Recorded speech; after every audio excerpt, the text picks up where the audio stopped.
कौन सा साइन हम नेगेटिव लेंगे। तो यहाँ से देखो ये हमारा है ओ पॉइंट, इसे हम पी भी बोलते हैं। मिरर्स में जो पी होता है यानी पोल जो होता है वो होता है ओ पॉइंट। तो ये हमारा ओ पॉइंट हो गया जिसको पी बोलेंगे। इससे जितने भी दाएं ओर की दूरियां रहेंगी वो सभी कैसी रहेंगी, पॉजिटिव रहेंगी।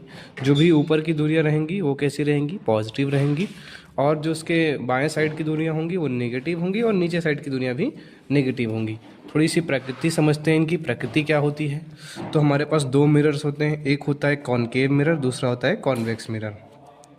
कॉनकेव मिरर का जो शेप होता है कुछ ऐसा होता है, बाहर पॉलिश होती है और ये हमारा जो होता है पोल होता है।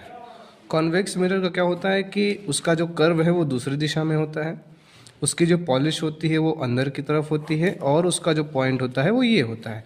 तो अगर इस पे हम बनाएं तो कुछ इस तरह से बनेगा। जो हमारा कॉनकेव मिलेगा वो हमारा ऐसा बनेगा।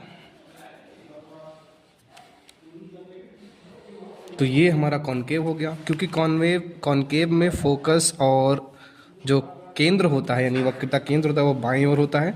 तो इसका फोकस कैसा होगा, बाईं ओर, और इसका जो केंद्र होगा वो भी कैसा होगा, बाईं ओर।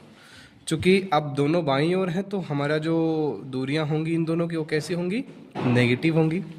अब बात करते हैं कॉन्वेक्स की। तो कॉन्वेक्स का जो शेप होता है वो कुछ ऐसा होता है,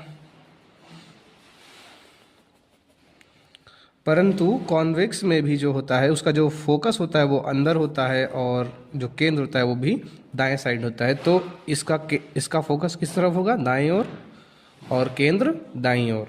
तो इन दोनों की जो फोकस और केंद्र की दूरी वो कैसी होगी, पॉजिटिव। और कॉनकेव में जो होगी फोकस दूरी और केंद्र की दूरी वो कैसी होगी, नेगेटिव।